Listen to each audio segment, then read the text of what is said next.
Alô, nós estamos ao vivo. Boa tarde a todos e todas. Boa tarde, Walter, que está aqui com a gente. A gente está aqui em mais uma sexta-feira de distanciamento social. Tenho aqui o enorme prazer de receber o meu querido amigo, o professor Walter Neves, professor sênior do Instituto de Estudos Avançados da USP. Ele é um pesquisador brasileiro de renome internacional, né? Ele é conhecido e carinhosamente chamado de pai da Luzia, pela pesquisa que ele fez no crânio mais antigo das Américas, crânio humano mais antigo das Américas. Ele fundou o Laboratório de Estudos Evolutivos Humanos do Departamento de Genética e Biologia Evolutiva da USP, que é único desse gênero na América Latina. Ele tem produção científica nas áreas de antropologia ecológica, antropologia biológica, arqueologia pré-histórica, ecologia humana, psicologia evolutiva e gosta de ser chamado de bioantropólogo. É divulgador fervoroso da ciência, especialmente da ciência brasileira, e além disso tudo, foi candidato a deputado federal pelos Cientistas Engajados em 2018. Seja muito, muito, muito bem-vindo, Walter. Tudo bem com você? Como é que você está vivendo aí com essa quarentena? Na verdade, uma das razões pelas quais eu aceitei essa entrevista é sair do tédio, né, da Covid-19. Então, qualquer coisa que me tire do tédio da Covid-19, eu aceito, entendeu? Então, estamos aqui prontos para poder exercer alguma influência, né, nesses tempos de influenza. Pois é, bom, a gente já está aqui com 20 pessoas ao vivo. Uau. Celso Soares, oi Celso, boa tarde, Mariana e Walter. Vamos a mais uma grande live sobre a ciência. O Celso é um amigão. Bom, como já é de praxe, a gente vai começar aqui o nosso papo com algumas notícias da semana relacionadas à ciência e à Covid-19. E essa semana a gente tem algumas notícias que são preocupantes, outras que são boas notícias, uma que foi uma boa notícia, e duas campanhas que estamos apoiando. Primeiro, a Pró-Reitoria de Pós-Graduação da USP e de Pesquisa divulgaram uma carta mostrando preocupação com o Programa Nacional de Pós-Doutoramento. Esse é um programa de pesquisa que apoia estágio doutoral, que é um estágio que os pesquisadores fazem depois de terminar o doutorado e antes de serem contratados por alguma universidade, e o governo retirou todo o recurso do programa, não incluiu o programa na nova regulamentação de distribuição de bolsas e bloqueou o cadastro de novas bolsas do PNPD. Então, isso tem preocupado bastante os pró-reitores de pesquisa e de pós-graduação no Brasil inteiro e especificamente da USP. Segunda notícia, a área de humanas perde espaço no Programa Nacional de Iniciação Científica, o PIBIC, o famoso PIBIC, que é o treinamento inicial dos pesquisadores, a bolsa que os pesquisadores recebem ainda na graduação, e está um movimento nacional para que a área de humanas e a área de pesquisa básica volte a fazer parte do PIBIC. Aliás, essa semana, quando eu vi o anúncio que tinham aberto as inscrições para o PIBIC, eu pensei logo num aluno que trabalha comigo, que é brilhante, né, para pedir uma bolsa para ele pelo PIBIC. E aí, quando eu fui ver os detalhes, era só na área tecnológica. Eu fiquei absolutamente embasbacado. Aliás, nunca se falou tanto de ciência neste país e nunca se cortaram tanto os fundos para a ciência neste país, né? Eu acho que esse é um momento ideal para divulgar isso, né? Todo mundo fala, vamos usar dados científicos, dados técnicos, então nunca se falou tanto em ciência, nunca se mostrou tanto, inclusive, sobre ciência feita no Brasil, né? e nunca os recursos minguaram tanto para ciência e tecnologia. Então, eu acho que a gente tem que começar a divulgar mais o fato de que é uma certa hipocrisia jogar toda a nossa expectativa em cima da ciência e, ao mesmo tempo, não financiar a ciência. Exatamente. E tem que se financiar a ciência como um todo, né? Não só as áreas tecnológicas, mas pesquisa básica, pesquisa na área de humanas. Vou dar um exemplo básico. Economia é ciência humana, minha gente. Como é que a gente vai sair da crise sem pesquisa em economia? Né? História, a própria arqueologia, que é a pesquisa importantíssima que você faz, Walter, é tudo ciência humana, é tudo da área de humanas. Então, as pessoas acho que não entendem muito acha que a área de humanas é aquele negócio que o governo ou aquele ministro ficou falando que é o pessoal que fica peladão na universidade, né? Não tem ideia da importância. Até fica. Você pode ficar pelado no campus da universidade e, ao mesmo tempo, ser um cientista brilhante. Pois é, tem alguns, inclusive. Bom, o próximo assunto é a Federação do Movimento Estudantil de História e a Associação Nacional de História estão fazendo uma campanha contra o veto do presidente Bolsonaro à regulamentação da profissão de historiador. Tem uma petição pública, a gente vai colocar aí depois nos comentários o link para vocês participarem dessa petição. A profissão de historiador a regulamentação da profissão é uma demanda antiga dos historiadores, né, dos pesquisadores e historiadores do Brasil, e depois de ter passado na Câmara, no Senado, ter sido aprovada a regulamentação, foi incrivelmente vetada pelo presidente, né? Então, existe uma campanha aí, ó, vou colocar aqui agora nos comentários para quem quiser participar dessa campanha. E o último ponto que a gente vai comentar hoje é que a luta contra a portaria 34 da CAPES continua, que cortou muitas bolsas de pesquisa para mestrandos e doutorandos no Brasil inteiro, inclusive alguns pesquisadores que estavam envolvidos na pesquisa da Covid-19, né, e do coronavírus. Então, a gente está pedindo aqui que todo mundo pressione seus deputados e senadores para aprovar os projetos de lei que estão em tramitação na Câmara contra a portaria 34, pela revogação da portaria 34. Está vendo como teria sido importantíssimo colocar um cientista no Congresso? Exatamente. Num momento como esse, cientistas no Congresso fazem toda a diferença, né, Walter?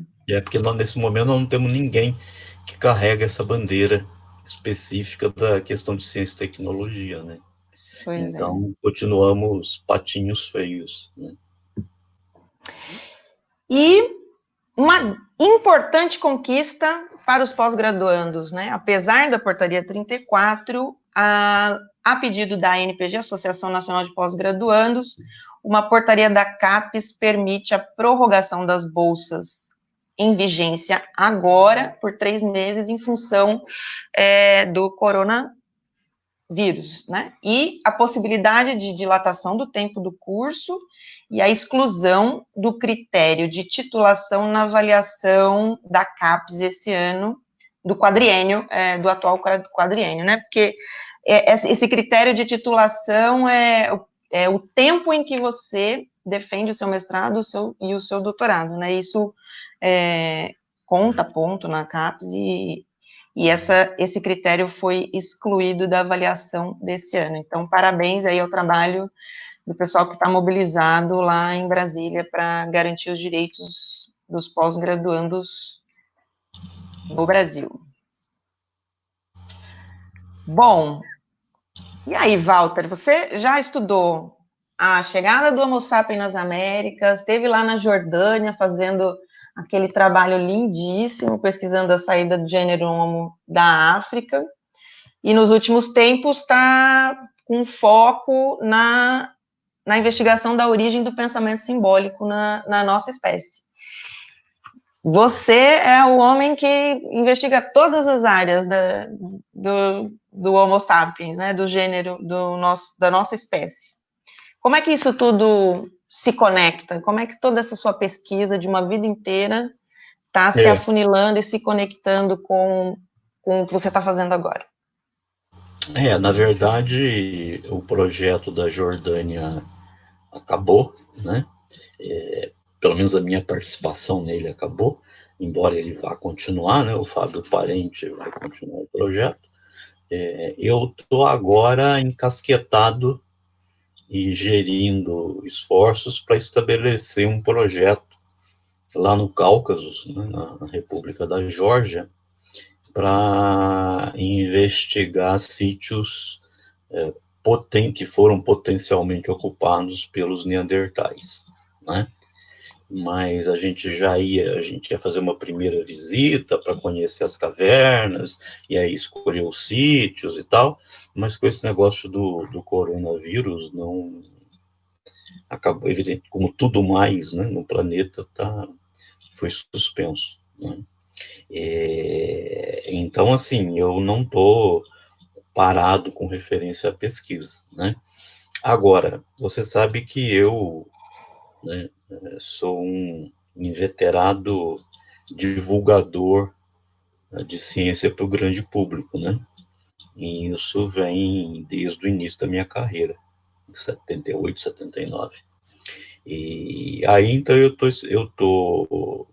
apesar de eu sempre conseguir conciliar muito bem divulgação científica com produção científica, né? Eu estou aproveitando agora esse interregno entre projetos, né, para escrever grandes ensaios sobre evolução humana, né? Nós já estamos com um livro fechado, que vai sair daqui a pouco, justamente sobre a questão da origem do significado, e agora estamos trabalhando em cima de um outro, aí é de um artigo, que deve, em princípio, ser publicado na revista do Institutos Avançados, da USP, sobre a questão de quando a gente começou a sepultar os mortos, né? Uma das razões pelas quais eu estou me dedicando agora a essa linha mais ensaística é o fato de que foram criados no Brasil, nos últimos 10 anos, né, 10, 15 anos, né, uma quantidade enorme de cursos de graduação em arqueologia, né? Boa notícia. Em parte, né, porque a maioria desses cursos foi criado, a universidade, tipo, contratou 2, 3 arqueólogos, e com esses 2, 3 arqueólogos se criou todo um curso de graduação na área de arqueologia, né? E então a maior parte desses cursos forma gente muito ruim. E um dos problemas com esses cursos também é que há muito pouca bibliografia em português, né, na área de evolução humana, né? As poucas coisas que existem, basicamente, também fui eu que fiz, mas esses ensaios têm esse objetivo de suprir esses cursos, né, de alguma literatura em português na área de evolução humana, né? Nós já tínhamos publicado, acho que em 2015, um grande livro sobre evolução humana, e agora a minha ideia é pegar alguns temas específicos, alguns temas candentes, né, na evolução humana, e preparar e publicar ensaios que, para todo mundo, evidentemente, mas também pensando primariamente nesses cursos fantasmas de arqueologia que foram criados de baseada no país nos últimos 10 anos, né? E, assim, por mais que a pesquisa seja uma coisa extremamente gratificante, né, eu aprendi que a divulgação científica para o grande público é tão ou mais gratificante do que a própria produção científica acadêmica, né? Então, eu tenho, em termos de retorno imediato, né? Eu tenho tido muito mais retorno imediato das coisas que eu faço na área de divulgação científica do que propriamente na minha produção acadêmica, que é ao frigir dos ovos, né? Enorme. Enorme, mas é irrelevante. Então, Isso vindo de um pesquisador que tem dezenas ou, sei lá, centenas de artigos e trabalhos científicos. agora, o que você faz em divulgação científica, né? Seja por exposições museográficas, seja por livros de divulgação, por artigos em revistas de divulgação científica, de artigos para jornais, né? Isso tem um efeito imediato e tem um retorno imediato, né? Então, é uma forma de eu me manter, vamos dizer assim, útil, né? Realmente útil de alguma forma, né? Até porque, como você falou, né, eu percolei várias áreas científicas, né? Eu acho que eu sou o único eu sou o único antropólogo no país que passou pela antropologia biológica, que passou pela antropologia cultural, que passou pela arqueologia, né? Psicologia. E psicologia evolutiva um pouquinho só, né? E pela paleoantropologia, né? E aí o que acabou acontecendo é que como eu me dispersei muito, né? Acabei que não produzindo coisas de muito impacto na minha produção científica, mas esse é o preço que você paga por ser um generalista, né? O que eu queria é que, como generalista, que eu pudesse formar gente melhor do que eu, né? Nessas diversas áreas, né? Eu só pavimentaria o caminho, e aí, então, aí sim, o Brasil ter excelência nessas áreas todas, né? Talvez por isso, para mim, tem sido mais gratificante a divulgação científica para o grande público do que propriamente a produção de material acadêmico formal. Você agora está, então, quase um articulista no jornal Hora do Povo, já está indo para o terceiro artigo de divulgação científica, os 2 primeiros maravilhosos, claro, e eu, assim, já li em primeira mão o terceiro artigo que ainda nem saiu, eu li em primeira mão. Você está falando... o segundo, você falou um pouco sobre o que nos diferencia, na verdade, enquanto espécie. Isso Né? foi no primeiro, né? E no segundo, a questão de quando a gente começou a sepultar os mortos, que as duas coisas boil down to quando é que a gente começou a ter pensamento simbólico, quando é que a gente começou a atribuir significado às coisas e à vida, né? Então, a gente nesses tem dois essa discussão, né? Se os Neandertais tinham pensamento simbólico, se não tinham, o que nos diferencia enquanto espécie, na verdade, dessas outras todas as espécies que existiam? Na verdade, a coisa é um pouco mais ampla, né? Porque, assim, a nossa evolução da nossa linhagem, que a gente chama de hominínia, né, da linhagem hominínia, ela se remete a 7 milhões de anos. É muito milhão de anos, né? 7 milhões de anos. Até agora.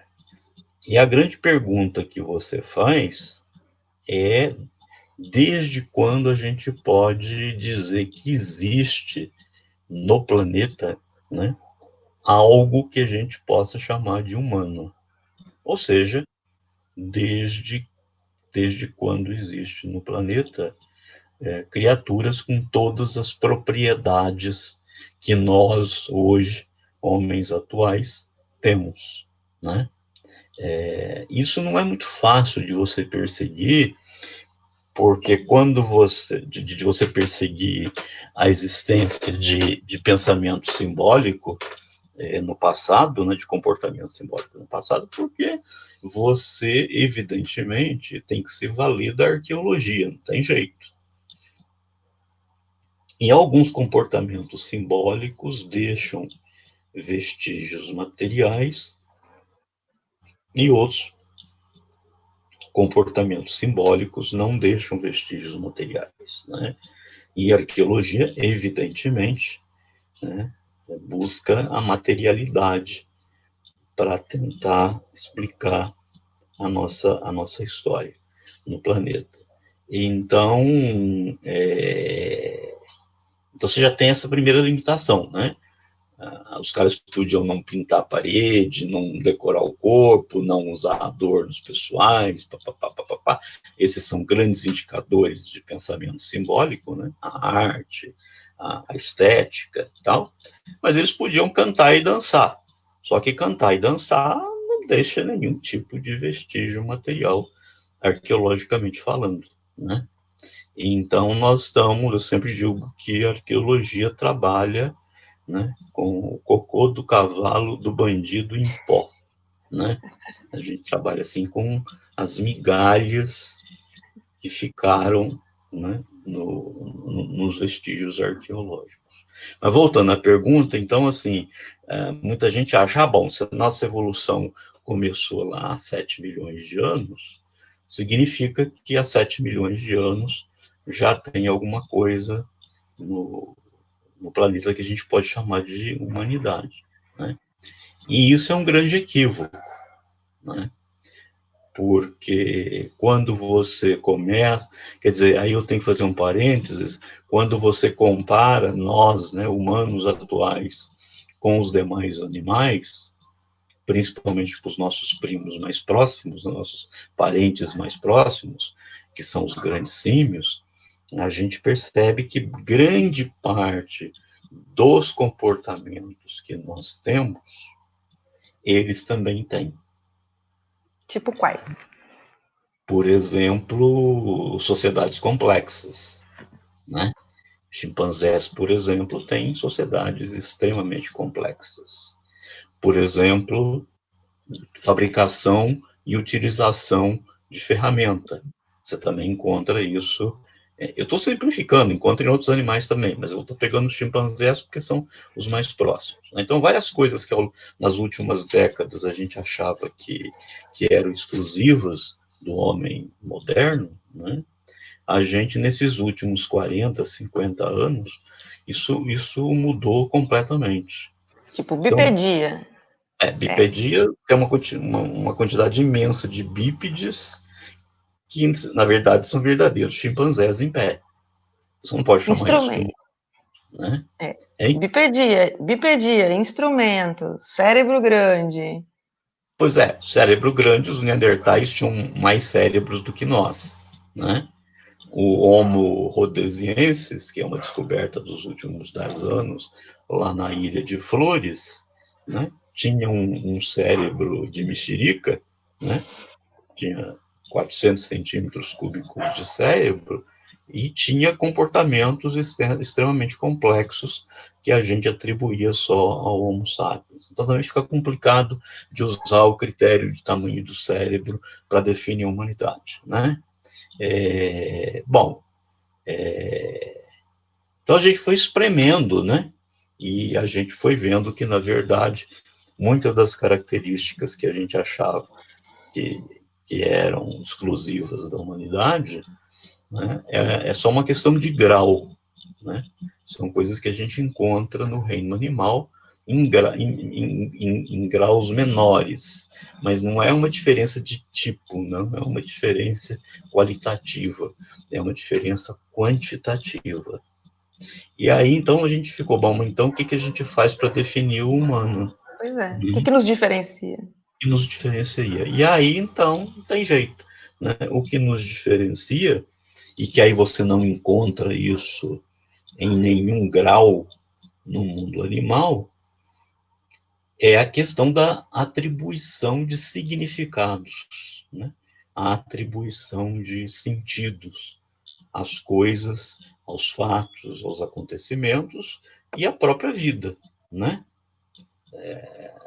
A religião tem o sucesso que tem porque tem pessoas que não suportam a ideia de que a vida não tem sentido algum, né? Então elas acham que não dá para viver assim, vivendo achando que a vida não tem um significado maior, né? E um significado que se estende até após a vida, né? Que seria, vamos dizer assim, uma vida pós-mortem. Né? Tudo isso é capacidade de significação, né? Que eu vou começar a chamar aqui de comportamento simbólico, para ficar mais fácil, né? Então, nos últimos anos, ficou claro que a única coisa que nós temos e que não existe nem embrionariamente, né, nos demais animais, é o comportamento simbólico. Né? A gente atribui significado a tudo, né? É impressionante. A gente tem que dar um sentido para tudo. Né? Isso é exclusivamente humano. Então, acertados, né? Acertado que este é o critério que define a humanidade, né? A pergunta que se coloca é, bom, então, desde quando você tem criaturas no planeta, né? Ou melhor ainda, desde quando você tem hominíneos no planeta que exibem sinais de comportamento simbólico? Essa era a pergunta que eu ia fazer. Pode fazer, então pode fazer. Você já fez. Então, assim, como nos últimos anos é que foi ficando claro essa coisa de que a única coisa que nos separa do resto do reino animal é a capacidade de significação, né?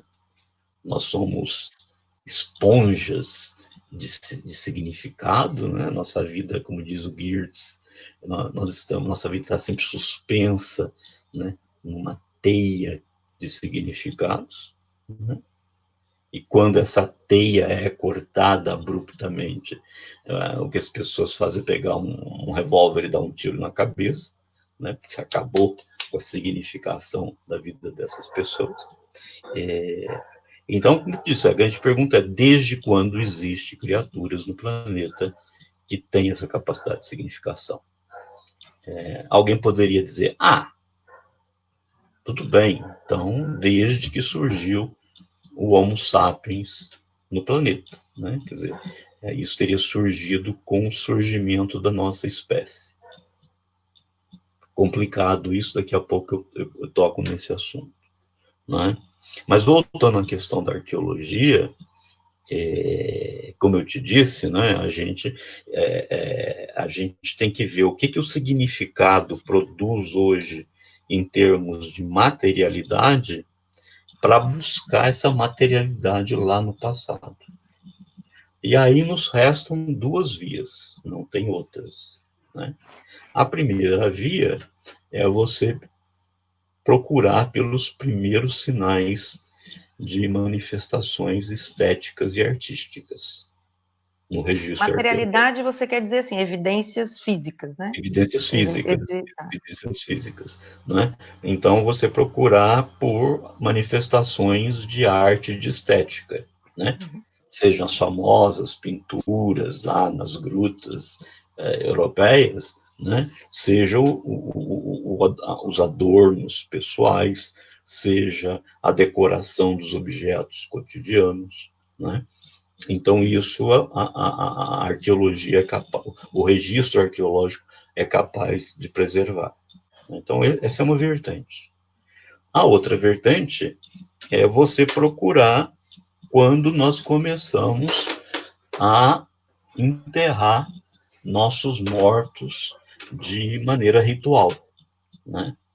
Porque se você encontrar vestígios de ritualização de sepultamentos no passado, por exemplo, você encontra lá um esqueleto cheio de oferendas mortuárias, ou então se você encontrar um esqueleto com os objetos que o morto usava durante a vida, né? Então você pode dizer, aqui as pessoas já acreditavam numa vida pós-morta, né? Então, os meus 2 últimos ensaios, com coautores excelentes, focaram nas 2 coisas, né? Então, estamos publicando um livro pequeno, que trata da primeira coisa, né? Do que apontam os vestígios de arte e de estética, né? E agora estamos trabalhando num artigo que explora a segunda coisa, que é quando nós começamos a enterrar nossos mortos. Agora eu vou deixar você... E quando foi isso? E quando foi isso? Né? Nós estamos Essa é fazendo a pergunta que não quer calar. Nós estamos fazendo um levantamento crítico, né, de toda a literatura produzida, principalmente nas últimas 3 décadas, sobre o assunto, em ambas as vertentes, né, e elas estão meio que apontando que os primeiros comportamentos simbólicos, né, por exemplo, as primeiras manifestações artísticas ou estéticas, né, elas começaram aí por volta de 130 mil anos, né, com o Homo sapiens, né. Vale dizer que nós, enquanto espécie biológica, nós surgimos há 200 mil anos.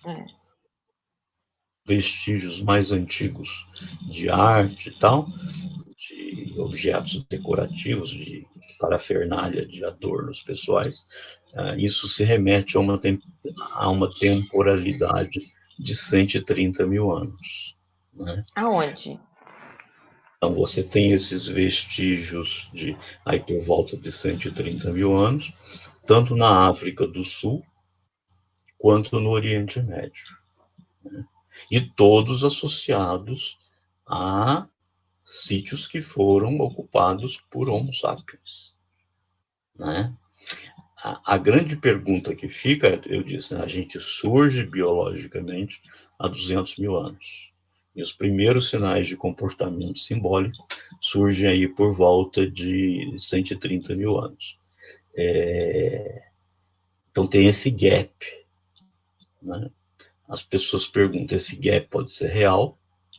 Então, se for real esse gap, então a gente não pode dizer que existe humanidade no planeta desde quando a nossa espécie surgiu. Existe um gap aí de 70 mil anos, né? Agora, esse gap pode ser irreal, pode ser que pesquisas futuras, né, mostrem evidências artísticas e estéticas mais antigas. Mas a gente tem que trabalhar sobre o que tem, né? Não adianta trabalhar sobre o que não tem. E no que nós temos, a favas contadas, é que os primeiros vestígios de adereços artísticos, né, estão aí datados por volta de 130 mil anos. A maior parte deles ligados ao uso de ocre, né, que é pó de hematita, né, muito provavelmente para pintura corporal, e o uso de colares, pulseiras feitos de moluscos marinhos. Conchas, né? E tal. Conchas. E então isso aí a gente já tem, aí já até com 130 mil anos, tanto na África do Sul quanto no Oriente Médio. Então, há pelo menos 130 mil anos, o que as evidências mostram, que você falou, o Homo sapiens, a nossa espécie, tem uma cerimônia de enterramento de seus mortos. Não. Tô falando, por enquanto eu falei de vestígios de manifestação artística e estética, que é uma das coisas que a arqueologia permite, né? A outra coisa, né, que poderia indicar que essa criatura aqui se comportava simbolicamente é você enterrar de forma ritualística os mortos. Agora nós estamos terminando esse ensaio junto com o Lucas Lumerich, que é estagiário meu lá no EA. Nós estamos terminando esse paper sobre esse ensaio, na verdade, né? Sobre quando que, e revisando a literatura, né, a gente percebe também que também os primeiros sepultamentos ritualizados estão aí por volta de 130 mil anos, né, no Homo sapiens. Então essas duas coisas estão confluindo, né? Estão confluindo muito bem, quer dizer, há 130 mil anos você tem os primeiros adornos corporais, as primeiras manifestações artísticas, né? E ao mesmo tempo você tem os primeiros enterramentos ritualizados. A grande pergunta que vem e que complica profunda, então seria fácil, né? Tá bom. Então tá lá, as primeiras manifestações artísticas têm 130 mil anos, os primeiros sepultamentos têm 130 mil anos, então tá resolvida a história. A humanidade existe no planeta desde 130 mil anos e coincide, embora haja um gap, com o surgimento do homem moderno no planeta. A grande questão é que nós repartimos entre pelo menos 200 mil anos e 30 mil anos atrás o nosso planeta, né? Pelo menos a parte, vamos dizer, ocidental do planeta, ocidental velho mundo, não tem nada a ver com a América. Nós repartimos com os neandertais, né? Hoje nós sabemos que o Homo sapiens e os neandertais, eles têm nós temos um ancestral comum há cerca de 500 mil anos, né? A partir desse ancestral comum, na Europa, se diferencia a linhagem dos neandertais, e na África se diferencia a linhagem do Homo sapiens, e depois essas duas coisas vão se encontrar no Oriente Médio e na Europa por volta aí de uns 40 mil anos, 40 mil, né? Então a grande pergunta é, até porque eles têm um cérebro maior que o nosso, os neandertais, né? Nós temos 1.350 centímetros cúbicos de cérebro, eles tinham 1.650 centímetros cúbicos de cérebro. A grande pergunta é, bom, e os neandertais? Né? Eles tinham existe algum resquício em sítios arqueológicos neandertais que possam sugerir a existência de pensamento simbólico entre eles, né? Até muito recentemente a resposta era peremptoriamente não, né? E a gente vivia muito feliz com isso, né? Porque estava tudo. Até que alguns arqueólogos trabalhando principalmente na região ibérica, né? E também na Croácia e na Itália e tal, começaram a encontrar depois eu falo dos sepultamentos, mas começaram a encontrar alguns vestígios de manifestação estética e artística entre os neandertais, né?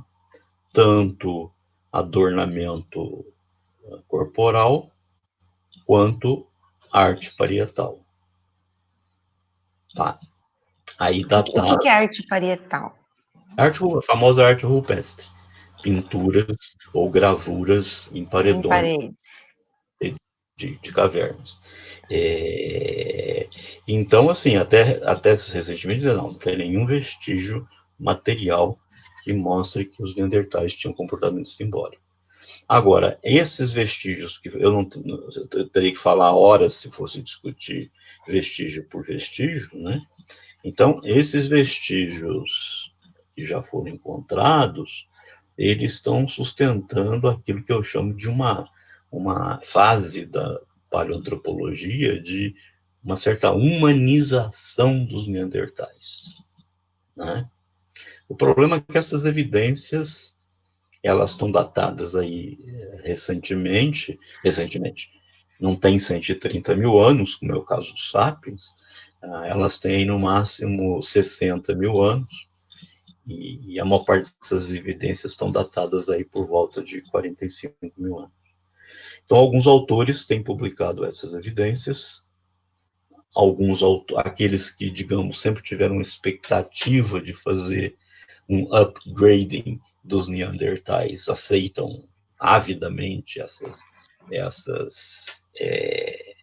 evidências, né? E aqueles que não tinham essa perspectiva de humanizar avidamente os neandertais, entre os quais eu me encontro, né, acham que as evidências ainda são muito questionáveis. Aí a gente vai para o outro vetor. Bom, já que é difícil esse negócio de arte, vamos para o negócio do sepultamento ritualizado, né? Lucas Bluth fez uma extensa revisão na literatura de quase todos os sítios no planeta, né? Europa, Oriente Médio e Oeste da Ásia, dos sítios neandertais onde foram encontrados esqueletos, ou partes de esqueletos, né? Ele revisou mais de 25 sítios neandertais, e o que a gente está concluindo, principalmente ele está concluindo, né, é que são também escassos os vestígios, os indicadores de que os neandertais sepultavam seus mortos, né?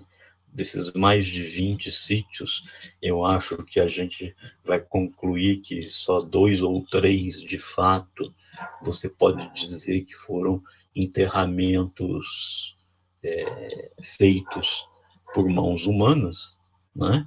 E nenhum deles não tenha mais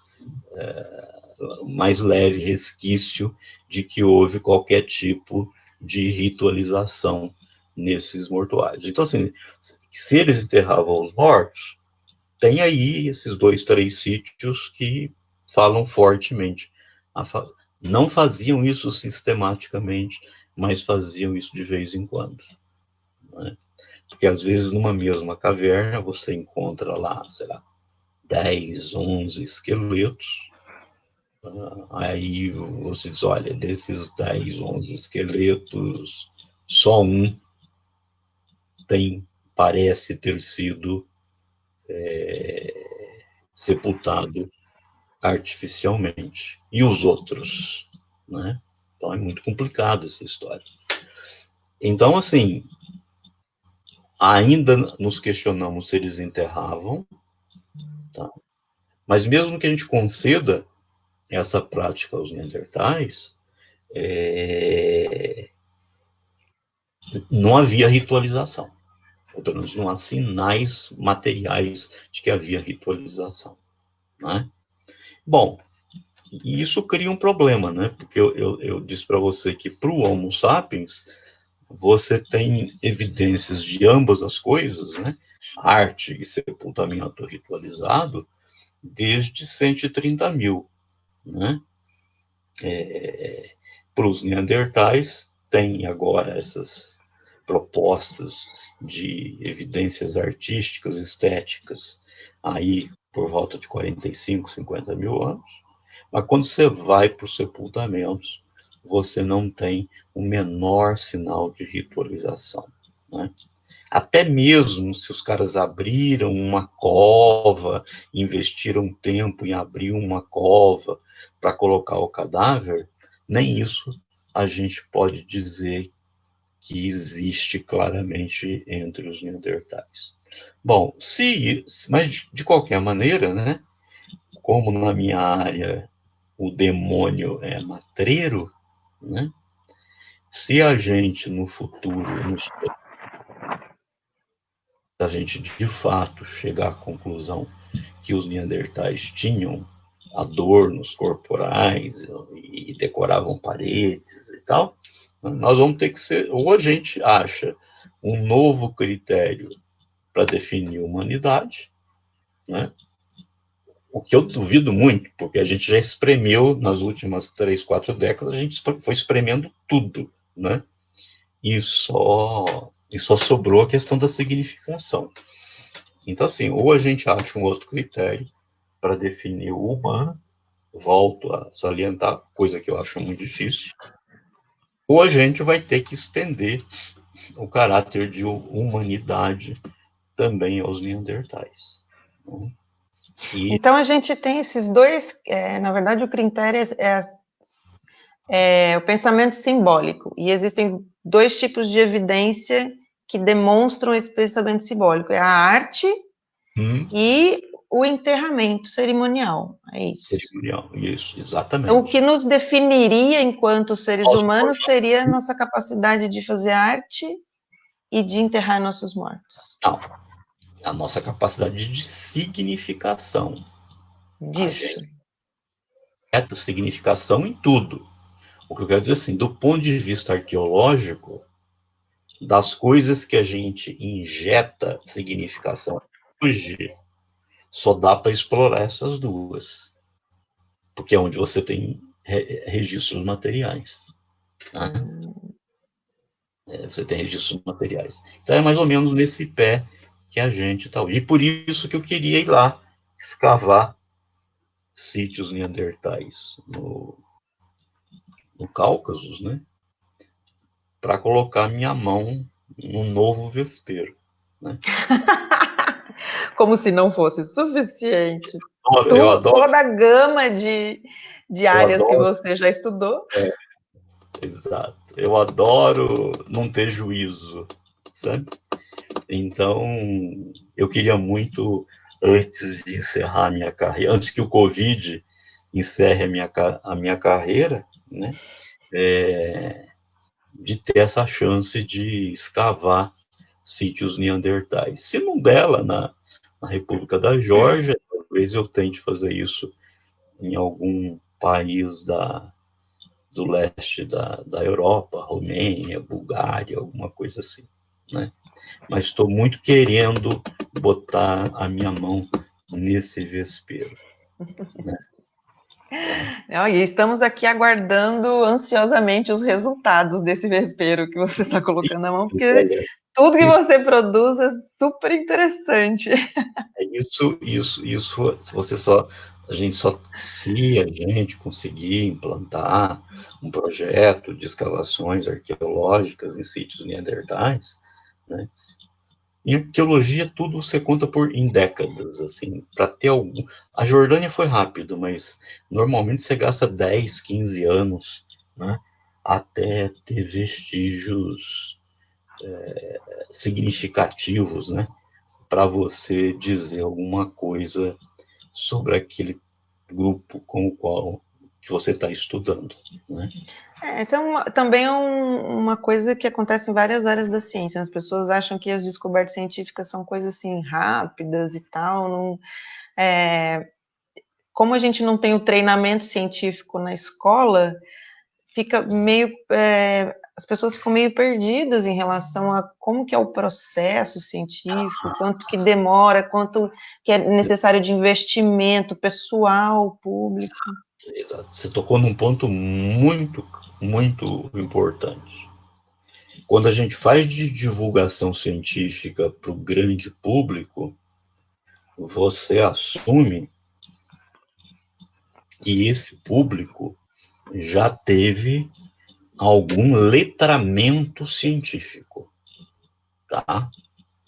Porque a tarefa do letramento científico, ela tem que ser, isso tem que ser feito na escola básica, né? Na escola. Então, a divulgação científica feita, seja feita por nós cientistas, seja feita pelos jornalistas de ciência, né?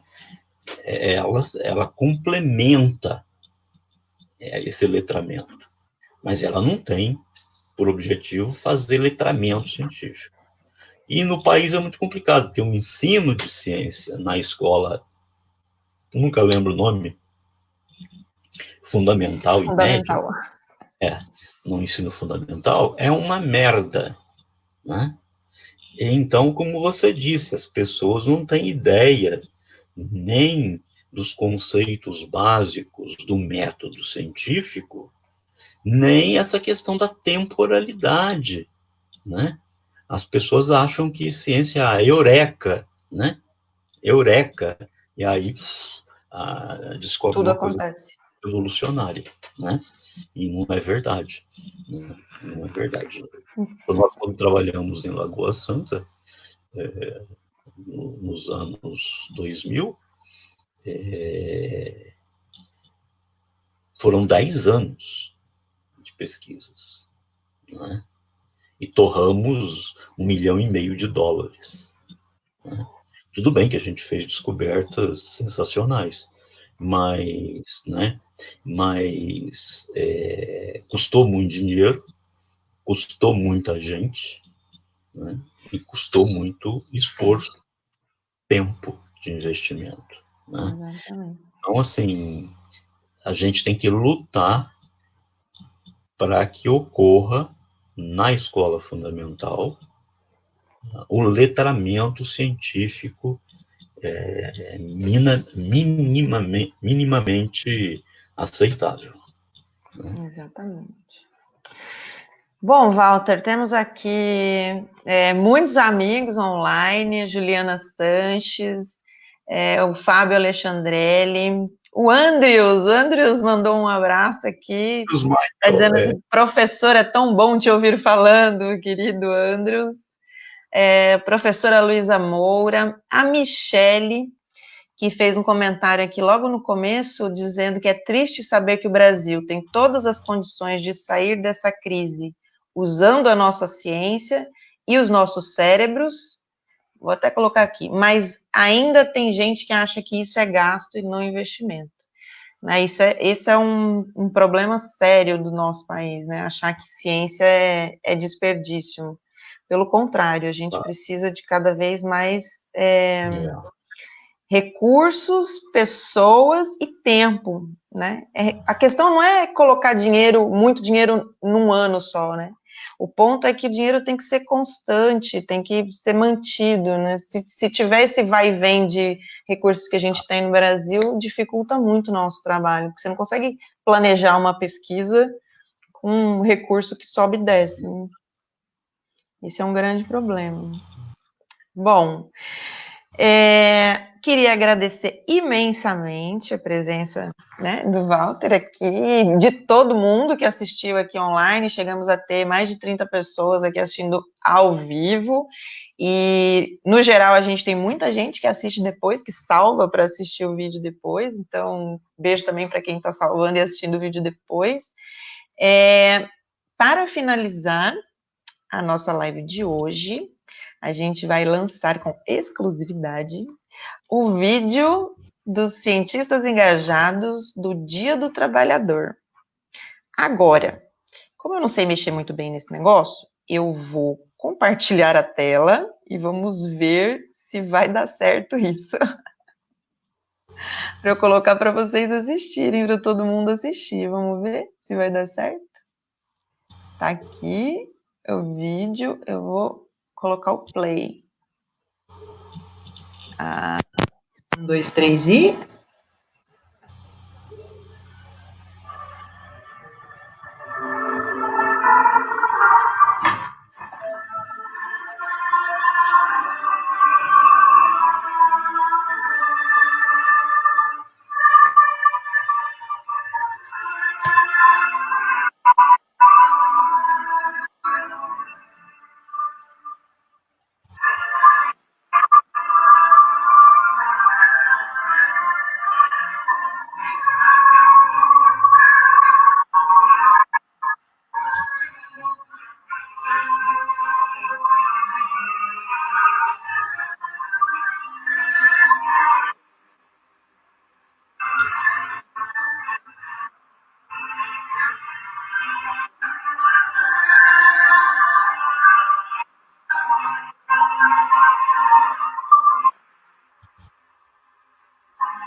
Bonitinho, interromper, calma, para.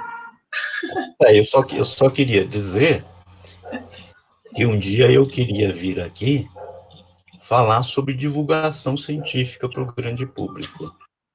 Ótimo tema. Eu já estou me convidando aqui, né? A casa é sua, né, claro. Um dia falar sobre divulgação científica para o grande público, porque uma das coisas que mais me assustou na campanha, né, para deputado federal, é que as pessoas não têm ideia de que existe ciência no Brasil, né? E é muito interessante porque quando você as cumprimenta, sabe? Eu sou um cientista, né? Os olhinhos delas brilham quando descobrem que tem para eles ciência é lá na NASA, né? Então, assim, as pessoas no geral não têm ideia de que existem cientistas no Brasil, né? Mas quando descobrem, por outro lado, quando descobrem, os olhinhos delas brilham, né? E eu acho que isso é uma falha dos meus colegas. Eu não, porque eu faço muita divulgação científica, sempre fiz, mas é a falha da academia brasileira, né? Em colocar numa linguagem palatável a todo mundo, né? Aquilo que eles fazem, né? Então aí vai uma crítica minha muito severa aos meus colegas, né? Porque para muita gente, tem gente na universidade, por exemplo, que se recusa a dar uma entrevista a um jornalista, né? Nós estamos em 2020 e tem gente que ainda se procede dessa forma, né? Então um dia eu queria vir aqui falar sobre divulgação científica. Tá? Combinadíssimo. Posso fazer uma última pergunta que acabou de aparecer aqui online? Pode, só não sei se nosso tempo, nossa senhora, já deu 1 hora e tanto. Pois é, não, quase 1 hora, falta 2 minutos para completar 1 hora. Professor, o Fabrício Souza Campos está perguntando, professor Walter, eu sou virologista e sempre vem a questão de desde quando nós estamos coevoluindo com os vírus. E então, não é errado dizer que estamos coevoluindo com eles pelo menos há 7 milhões de anos? Não sei se é a sua área de estudo, mas... É absolutamente correto. A gente coevoluiu com muitas coisas, então não há razão para não dizer que a gente não coevoluiu com o vírus também. Não necessariamente todos os vírus, mas alguns vírus, né? Alguns que existem há mais tempo, né? Os vírus que existem há mais tempo. Certo, muitíssimo obrigada. Obrigada pela paciência de todos aí com a minha falta de habilidade aqui nesse negócio da internet, mas muito obrigada por você, Walter, a paciência também. Mas foi ótimo o papo, incrível. Você sempre dá uma aula aqui para gente sobre evolução humana, sobre ciência, sobre divulgação científica. Muitíssimo obrigado. Tá bom? Se eu morrer da Covid, né? Que isso? Vocês, por favor, diga para todo mundo que eu era um cara legal. Que isso, não faça isso conosco, Walter. Fique guardadinho em casa, por favor. Fiquem guardadinhos em casa, Walter. Fique guardadinho em casa, por favor, nesse momento. Tá? Porque a situação está piorando lá fora. Bom, beijinho a todos. Ok. Beijo, Walter. Tchau.